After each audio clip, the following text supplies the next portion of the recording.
ini kami Kau yang mengajar setiap kami pribadi lepas pribadi Tuhan, sehingga kami boleh berkata bukan dari kata orang kami boleh mengenal Kau, bukan dari kata manusia kami boleh mengenal Kau, tapi Roh-Mu yang mengajar kita. Seperti Daud Tuhan Kau ajar setiap kami Tuhan, sehingga kami boleh memuji-muji dan menyembah Kau melalui lidah bibir hamba setiap kami Tuhan. Dan itu boleh menjadi dupa yang harum dan menyenangkan hati Tuhan. Terima kasih Tuhan, kami rindu menyenangkan hati-Mu dengan sukacita. Curahkan roh sukacita bagi kami di dalam nama Yesus yang percaya katakan amin. Shalom, selamat pagi. Haleluya, puji Tuhan ya. Kita pujikan zaman Elia.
Yesus akan segera datang menyala. Amin. Amin. Puji Tuhan. Sebelum masuk dalam firman Tuhan, biarlah kita terus roh kita menyembah Tuhan. Tiada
Kami mau tanggalkan segala beban kami. Kami mau tanggalkan seluruh pergumulan hidup kami di bawah kaki-Mu Tuhan. Biarlah pagi hari ini hadirat-Mu membebaskan setiap kami Tuhan, untuk kami bisa mengalami perjumpaan dengan Tuhan, untuk kami bisa mengalami ketenangan dalam hidup kami, sehingga hari ini adalah hari yang indah buat kami, untuk kami bisa mengalami kebebasan dari hidup kami Tuhan. Terima kasih Tuhan buat waktu pagi hari ini, buat setiap pujian penyembahan yang kami naikkan di hadapan-Mu. Kalau semua itu boleh menyenangkan hati Tuhan.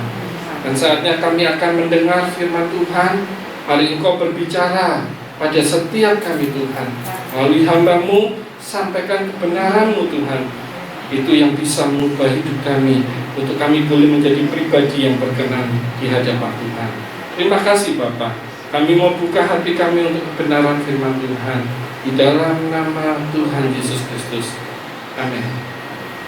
Shalom Bapak Ibu Saudara yang dikasihi Tuhan. Puji Tuhan, hari ini pertama kalinya saya bisa melayani GBPS Mulia pada hari Minggu ya. Jadi biasanya pada hari Minggu turun saya ke kota.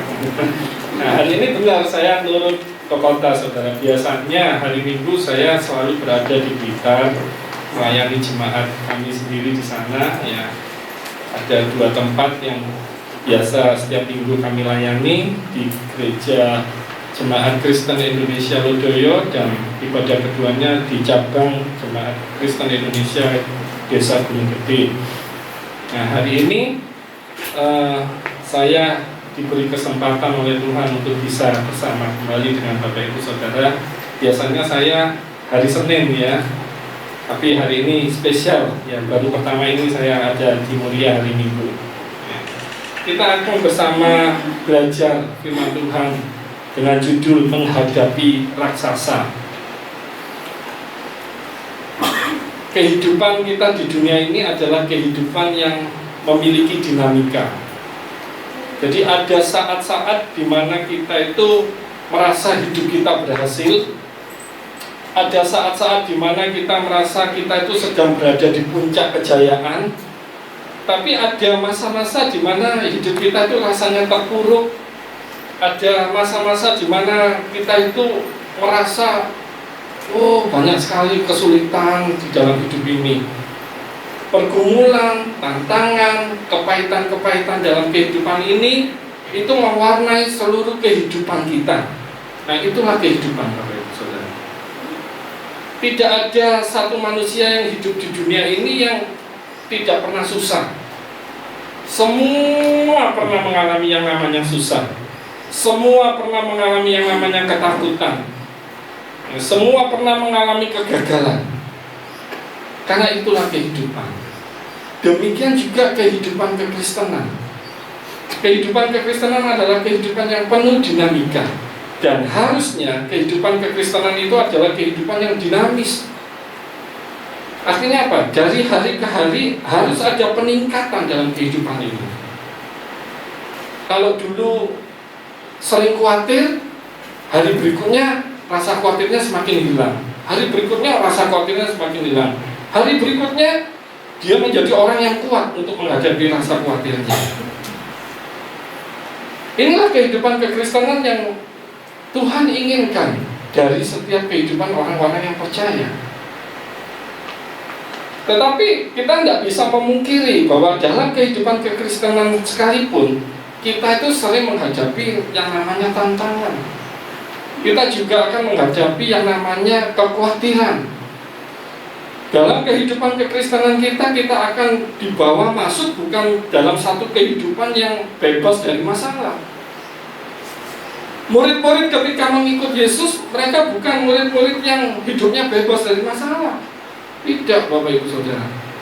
Mereka justru dihadapkan pada badai, pada tantangan-tantangan kehidupan. Nah, tetapi itulah yang membuat murid-murid pengikut Yesus itu menjadi kuat. Bagaimana murid-murid bisa menjalani kehidupan bersama dengan Yesus dan mereka bisa menjadi seorang yang kuat?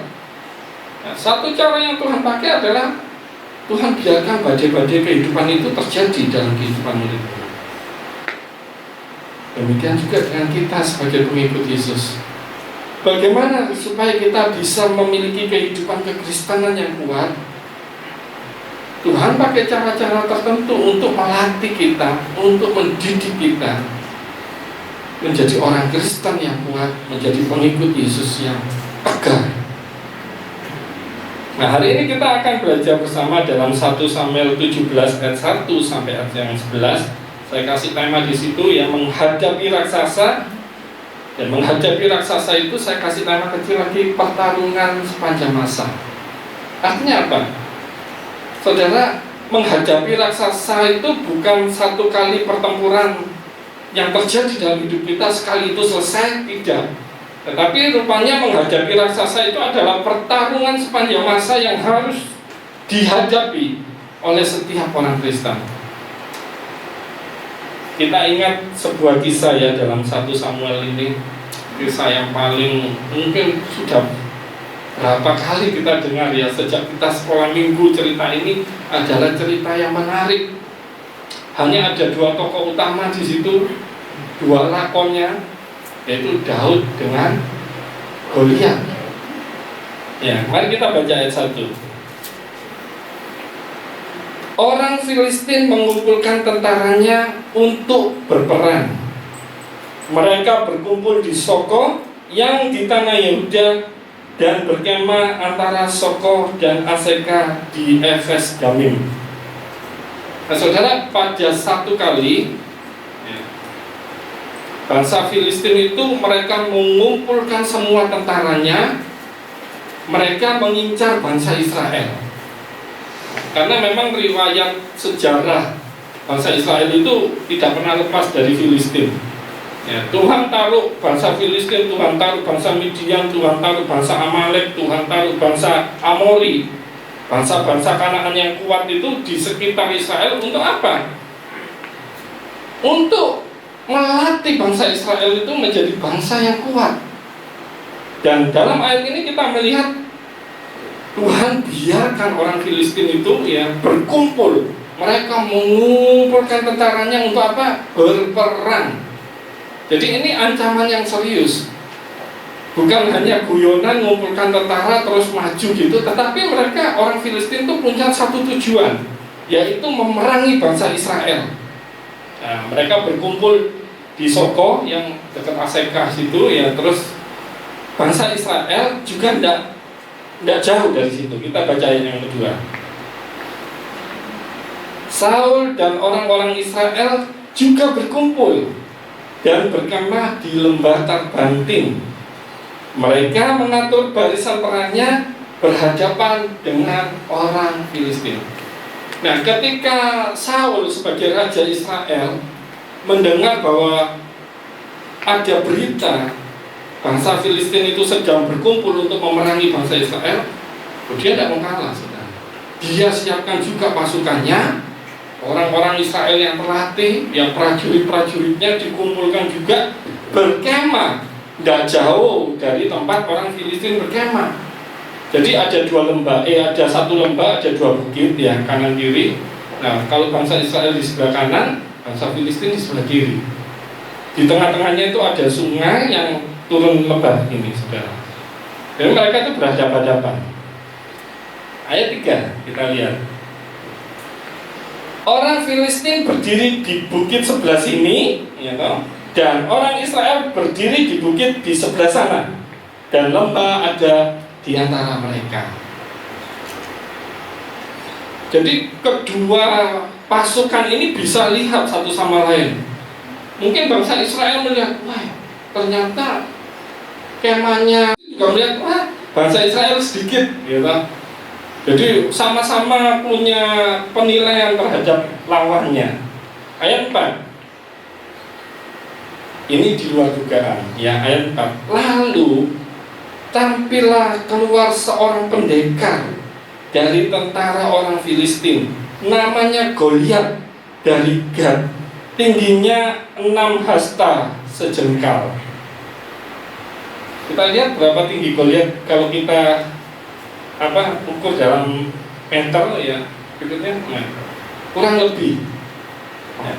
Manusia umumnya, prajurit Israel, prajurit Filistin pada umumnya itu tingginya 170-180 cm. Tetapi Goliat 6 hasta sejengkal itu kurang lebih 280-3 meter 20, saudara. Jadi saudara sudah bisa membayangkan ya, dari sekian banyak pasukan Filistin yang berkemah, diceritakan tiba-tiba satu pendekar itu maju, dimunculkan di area paling depan, dan dia bernama Goliat. Goliat ini keturunan raksasa, saudara. Tingginya saja hampir 2 kali lipatnya manusia biasa.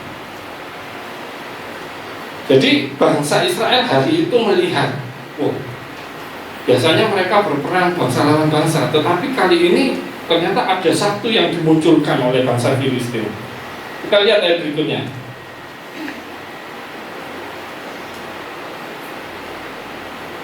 Ayat 5. Ketopong tembaga ada di kepalanya, dan ia memakai baju sirah yang bersisik. Berat baju sirah ini 5.000 sikal tembaga. Berikutnya ayat 6. Dia memakai penutup kaki dari tembaga, dan di bahunya ia memanggul lembing tembaga. Ayat 7. Gagang tombaknya seperti pesa tukang tenun, dan mata tombaknya itu 600 sikal besi beratnya, dan seorang pembawa perisai berjalan di depannya. Mari kita lihat perlengkapan perang Goliat ya. Yang pertama, Goliat ini bukan hanya prajurit yang cuma tinggi besar, tetapi dia juga diperlengkapi dengan perlengkapan perang.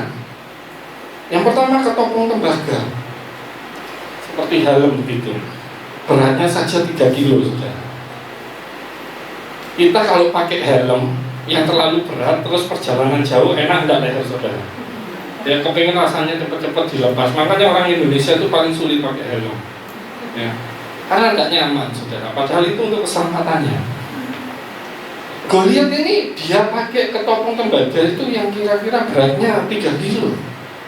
Untuk apa? Melindungi kepalanya. Bukan cuma itu, perlengkapannya ada juga baju sirah bersisik.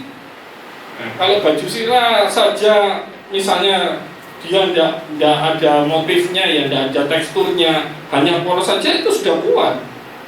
Tetapi dikatakan baju sirahnya bersisik, saudara. Itu beratnya 79 kilo. Jadi saudara bisa bayangkan ya, sudah besar badannya, terus bajunya itu masih sekitar itu beratnya. Apa tidak berat? Kalau orang ini dipakai baju seperti ini, kalau tidak biasa, tidak mungkin bisa jalan, Bapak Ibu Saudara.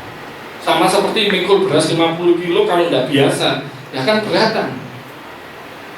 Tetapi rupanya Goliat ini sudah dilatih sedemikian rupa sehingga profilnya seperti itu. Dia punya kekuatan, dia punya perlengkapan baju perang yang cukup hebat. Belum lagi penutup kaki tembaganya yang 3 kilo ya.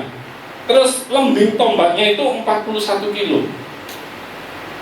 Jadi sudah bawa bajunya sekitar 70 kiloan, ditambah lagi masih bawa senjatanya sekitar 41 kilo. Dan tidak cuma itu, dia diperlengkapi dengan seorang yang khusus untuk membawa perisainya, khusus bawa tamengnya Goliat. Dan tamengnya itu beratnya sekitar 20 kilo. Nah, raksasa inilah yang harus dihadapi oleh bangsa Israel. Goliat yang dari Gad inilah, pasukan dari Filistin yang terpilih inilah yang ditampilkan, disodorkan pada Israel untuk dihadapi. Kita lihat ayat 8. Apa yang dilakukan oleh Goliat ketika dia sudah maju ke depan? Ia berdiri dan berseru kepada barisan Israel. Katanya kepada mereka, "Mengapa kamu keluar untuk mengatur barisan perangmu? Bukankah aku seorang Filistin? Dan kamu adalah hamba Saul? Pilihlah bagimu seorang, dan biarlah ia turun mendapatkan dagu." Terus ayat berikutnya, Jika ia dapat berperang melawan aku dan mengalahkan aku, maka kami, bangsa Filistin, akan menjadi hambamu. Tetapi jika aku dapat mengungguli dia dan mengalahkannya, maka kamu akan menjadi hamba kami dan takut kepada kami. Ayat 10. Pula kata orang Filistin itu, aku menantang hari ini barisan Israel, berikanlah kepadaku seorang, supaya kami berperang seorang lawan seorang. Apa yang dilakukan oleh Goliat, saudara? Ketika dia maju, dia mengajukan satu permintaan, satu tantangan. Lihat berikutnya, tantangan Goliat. Apa yang ditantang oleh Goliat? Satu lawan satu. Yang kalah jadi budak.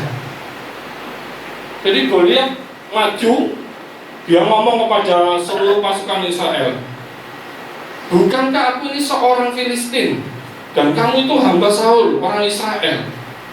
Sudah tidak perlu berperang bangsa lawan bangsa. Pilih salah satu wakil dari pasukanmu, silakan maju menghadapi aku. Kalau aku kalah, maka bangsaku boleh menjadi budakmu. Kalau kamu yang kalah, kami akan menjadi tuanmu. Oh saudara, tantangannya apa? Bukan tantangan yang ringan, saudara. Satu lawan satu, tapi satu bangsa kalau kalah jadi budak. Sementara di posisi Israel tidak ada orang sebesar Goliat.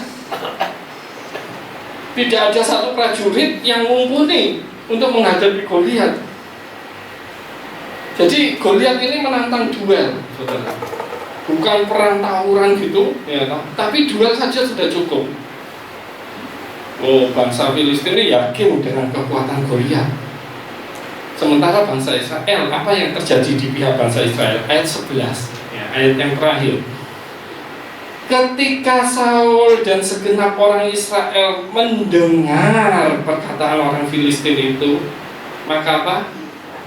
Cemaslah hati mereka dan apa?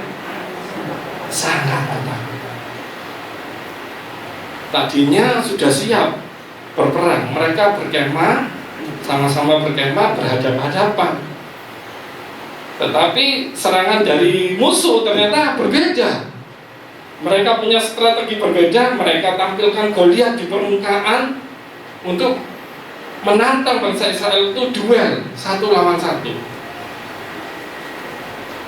Kira-kira menurut saudara, siapa sih orang yang paling layak dari bangsa Israel yang harus berperang melawan Goliat? Kalau saudara sudah baca, ya saudara jawab Daud. Tapi sebenarnya bukan. Saul itu adalah raja Israel. Ketika Saul dipilih menjadi raja, diceritakan di sana bahwa perawakan Saul itu lebih tinggi dari semua orang Israel.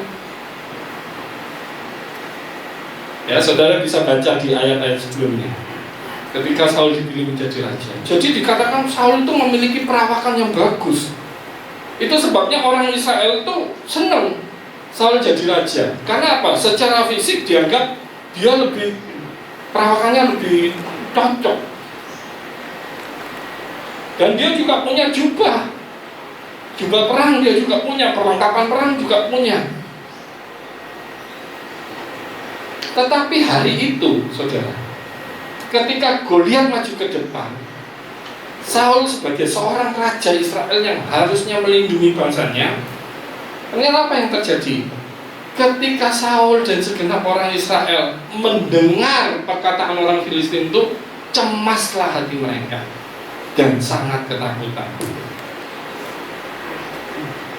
Saudara, dari sini kita bisa melihat bahwa raksasa itu menghadirkan ketakutan. Bangsa Filistin yang hari itu maju ke depan, yang tadi semula bangsa Israel merasa siap untuk berperang, tetapi ketika disodorkan Goliat, hari itu mereka berubah total. cemas hatinya, mulai sangat ketakutan. Hari ini saya ingin berbagi 3 prinsip, saudara, dari kebenaran cerita ini. Yang pertama, pertarungan melawan raksasa itu tidak bisa dihindari. Pertarungan itu harus dihadapi. Bangsa Filistin sudah berkemah di sisi sini, bangsa Israel sudah berkemah di sisi sini, dan tengah-tengahnya ada lembah. Goliat turun maju ke depan, saudara, menantang bangsa Israel untuk duel. Pertarungan ini tidak bisa dihindari. Bangsa Israel akan tetap menunggu sampai di antara mereka itu ada yang berani, ada yang memutuskan saya mau maju. Jadi mau nunggu sampai kapan? Kalau bangsa Israel semuanya ternyata sudah takut, sudah cemas hatinya, ya toh mereka merasa bahwa mereka tidak memiliki kemampuan untuk menghadapi raksasa ini, mereka mau nunggu sampai kapan di medan itu? Jadi pertarungan melawan raksasa itu tidak bisa dihindari. Menghadapi raksasa itu adalah sebuah pilihan, saudara.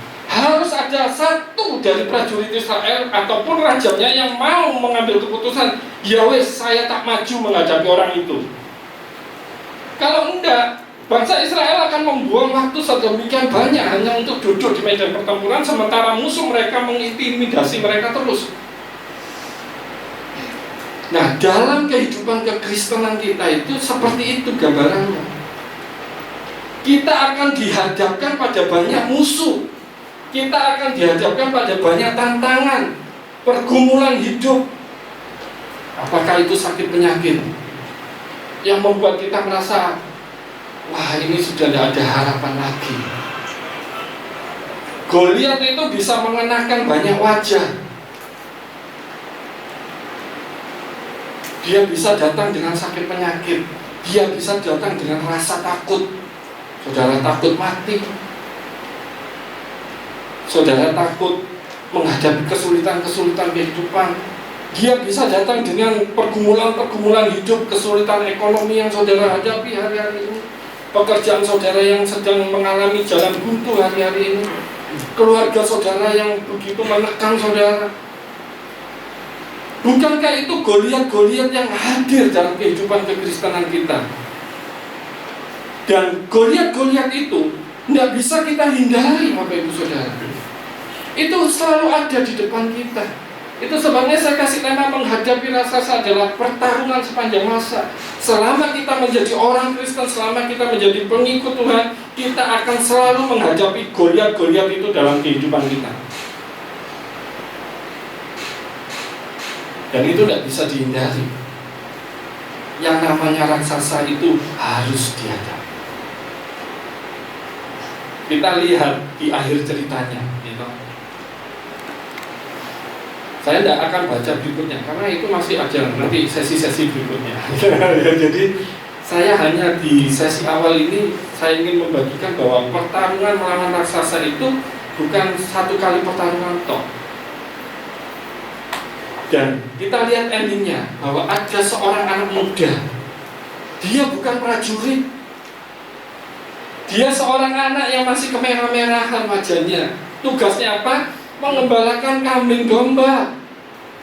Tapi hari itu Tuhan merencanakan sesuatu yang indah untuk anak muda ini. Nah, bapaknya nyuruh, kamu pergi ya, jenguk kakak-kakakmu yang sedang dalam medan pertarungan. Karena mereka berapa hari ini sudah tidak pulang. Bawakan bekal mereka. Anak muda ini datang. Dia adalah Daud. Kakak-kakak Daud adalah prajurit yang gagah perkasa. Bahkan Samuel ketika melihat kakak-kakak Daud merasa, oh ini orang yang diurapi Tuhan, ini cocok jadi raja. Secara perawakan kakak-kakak Daud itu juga adalah orang-orang yang layak harusnya dipilih untuk melawan Goliat. Tetapi orang-orang yang punya perawakan besar ini sama sekali tidak punya hati yang besar. Daud yang kecil, dia punya hati yang besar. Dan ketika Daud melihat situasi itu, ketika dia mendengar Goliat itu menghina orang Israel, menghina Tuhan, Daud dia tidak bisa terima. Dia adalah orang yang dekat dengan Tuhan.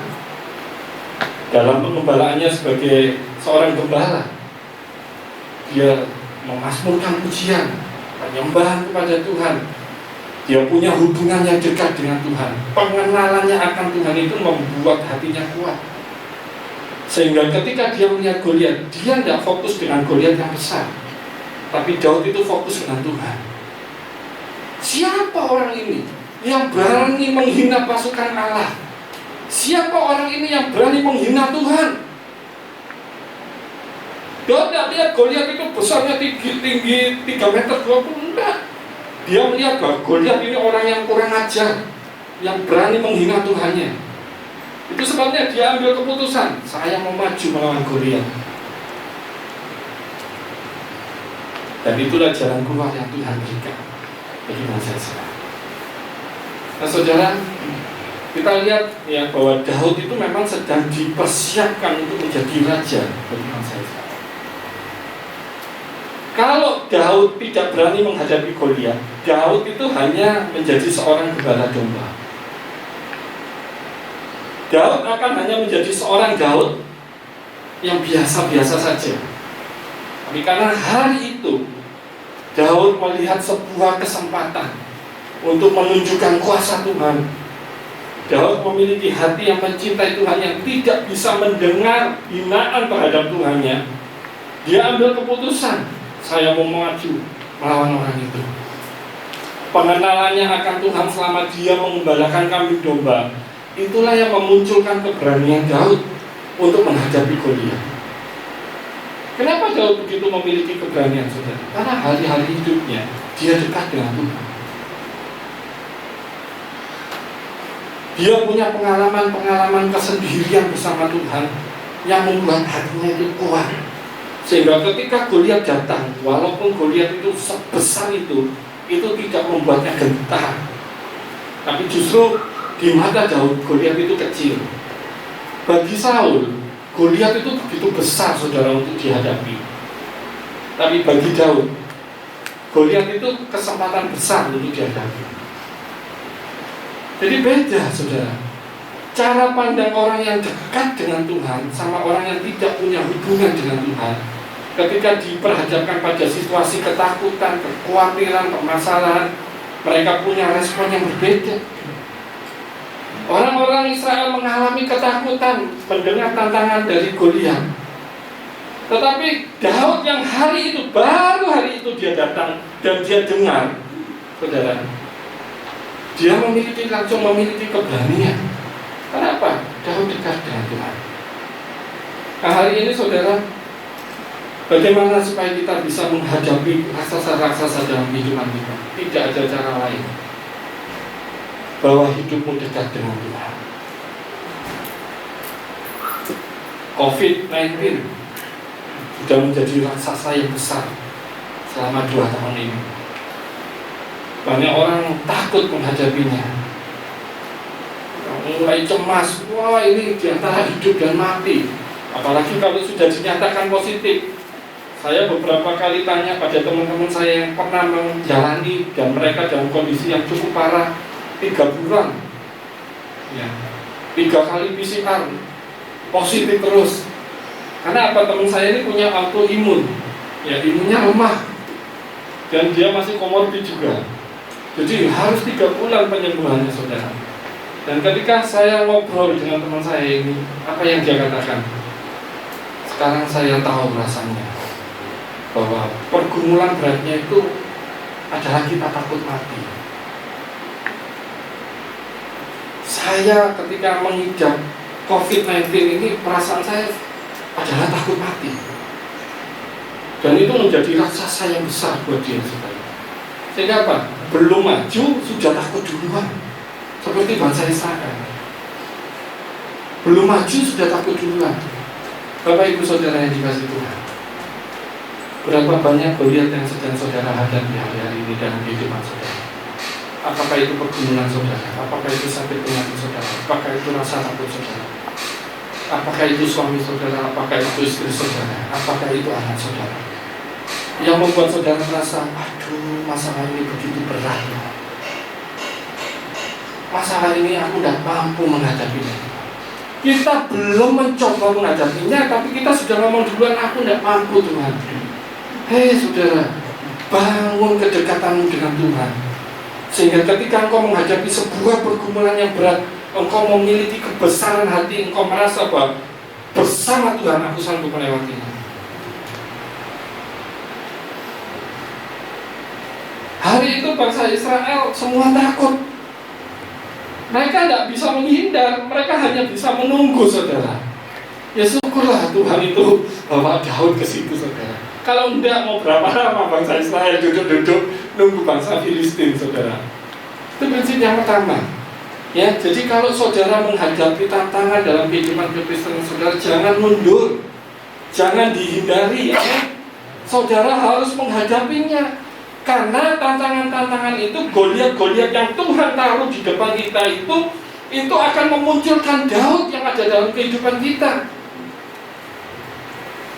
Goliat-Goliat yang Tuhan taruh di depan saudara, rasa takut yang Tuhan izinkan terjadi dalam hidup saudara, kecemasan-kecemasan yang Tuhan izinkan terjadi dalam hidup saudara, pergumulan-pergumulan berat yang Tuhan izinkan terjadi dalam hidup saudara, Tuhan taruh, Tuhan izinkan ada di depan saudara. Untuk apa? Memunculkan keberanian kita untuk menghadapinya. Kita sedang dipilih oleh Tuhan untuk menjadi Daud. Kita dipilih oleh Tuhan untuk menjadi pasukan yang berkualitas. Jadi jangan hindari pergumulan saudara, hadapi dengan kedekatan saudara dengan Tuhan. Prinsip yang kedua,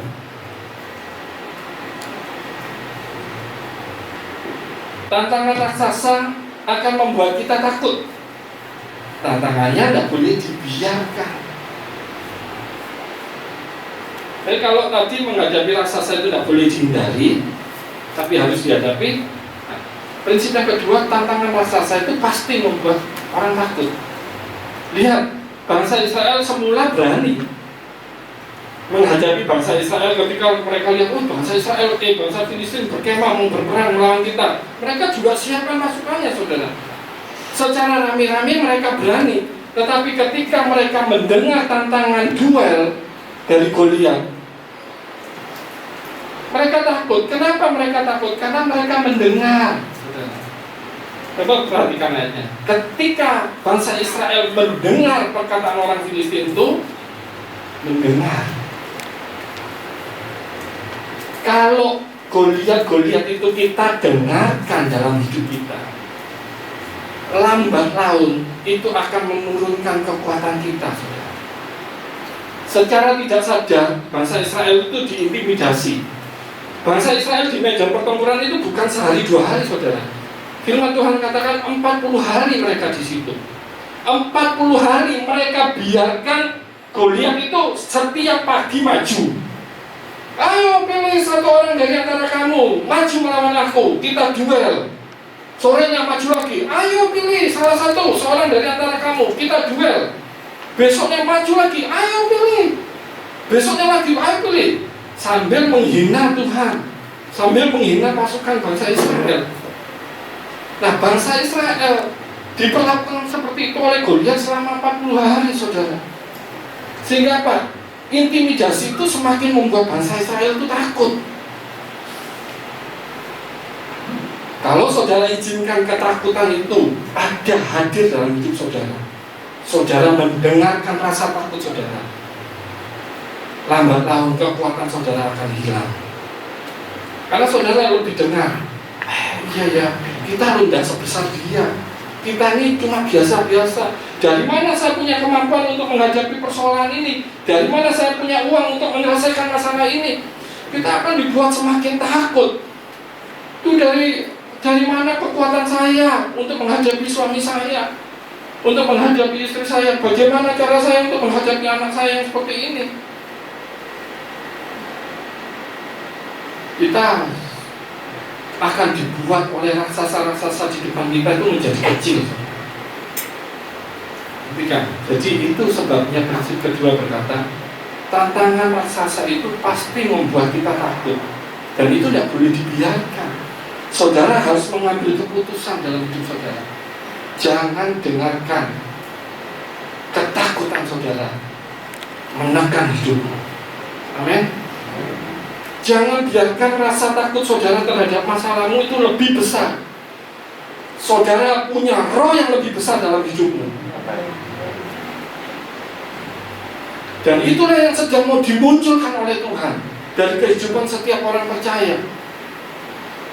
Sehingga ketika kita menghadapi masalah, kita itu menjadi orang yang kuat. Enggak, ini terlalu kecil untuk dihadapi Tuhan. Bersama dengan Tuhan saya bisa.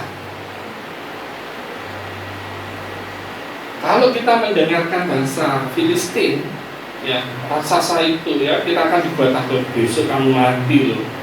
Kalau sakit COVID, lihatkan kamu mulai tidak bisa nafas toh, lihatkan kamu mulai kehilangan indera penciuman toh, lihatkan kamu sudah mulai tidak bisa rasa, lihatkan mulai sesak toh, besok kamu mati. Ketakutan itu kita dengarkan saudara. Ya mati kita saudara. Lihatkan uangmu sudah habis toh, lihatkan, ya toh pekerjaanmu tidak menghasilkan toh. COVID ini lihatkan loh, sudah berdampak sedemikian terhadap pekerjaan saya. Lihatkan kita mau jadi apa?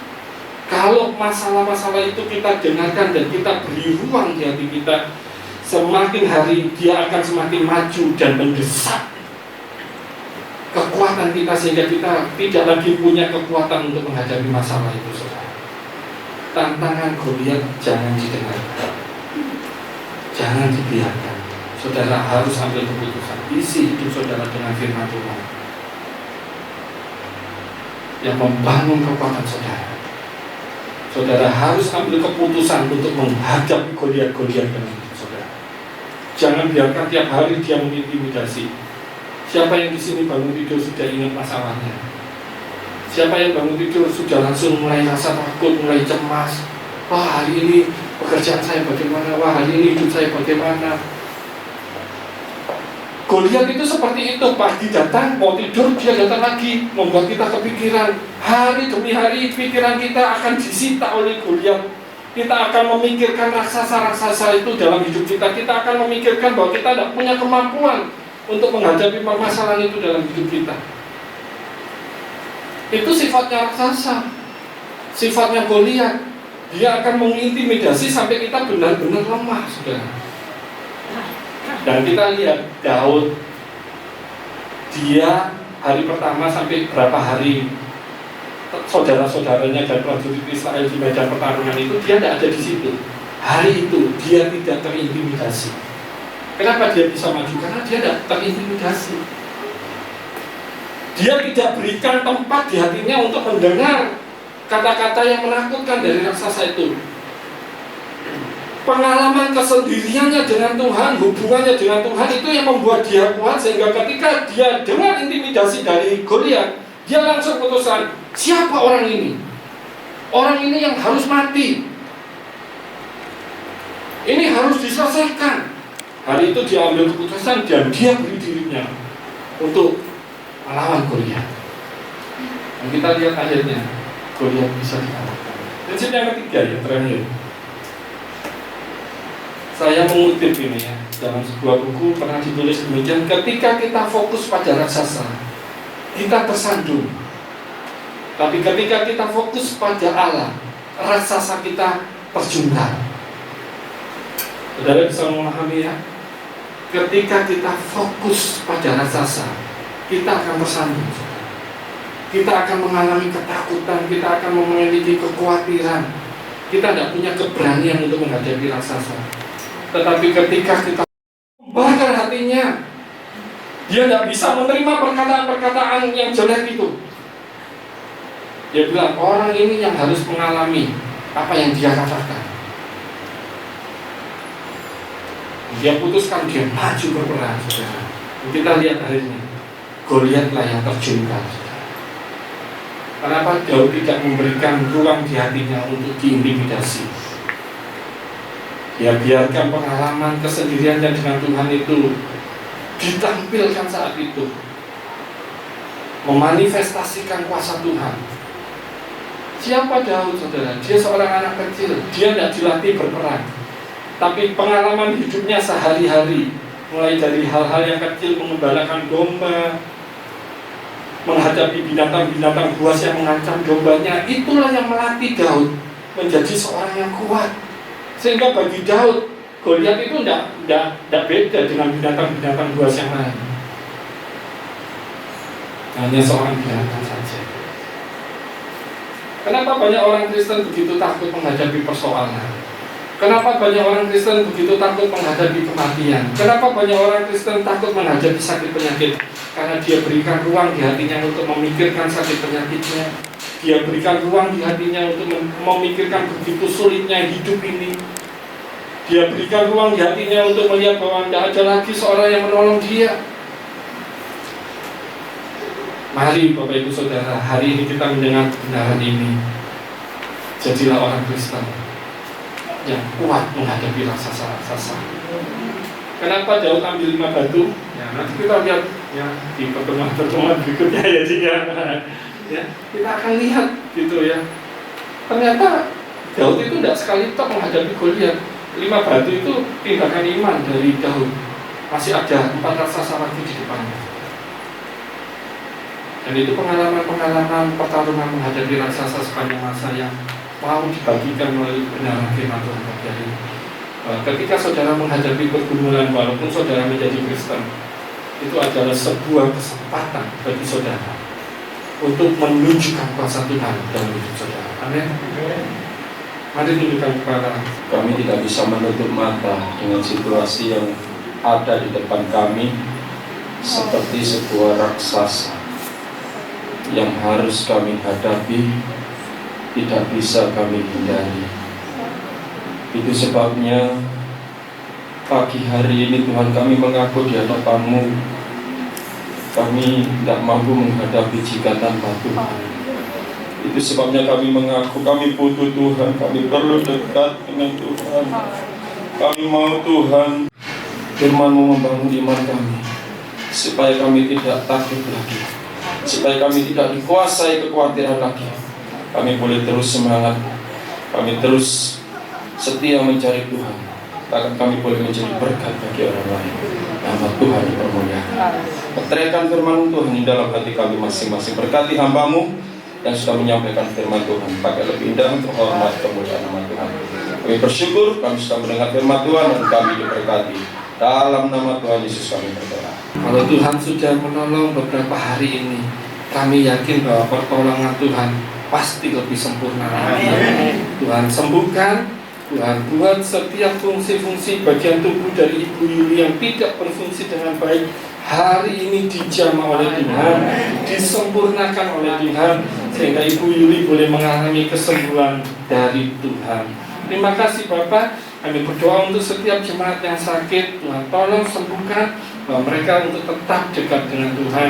Kami berdoa untuk setiap jemaat yang sedang menghadapi kesusahan, pergumulan, Tuhan tolong berikan kekuatan buat mereka memiliki iman kepada Tuhan, buat mereka tetap fokus pada Allah, sehingga mereka bisa menghadapi setiap Goliat-Goliat itu dalam hidup mereka, Tuhan.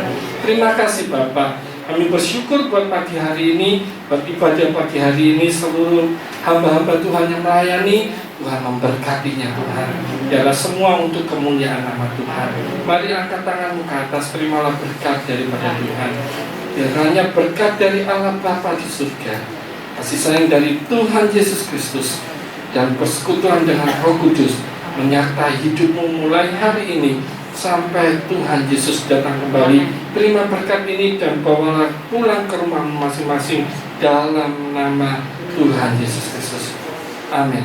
Tuhan memberkati. Selamat pulang.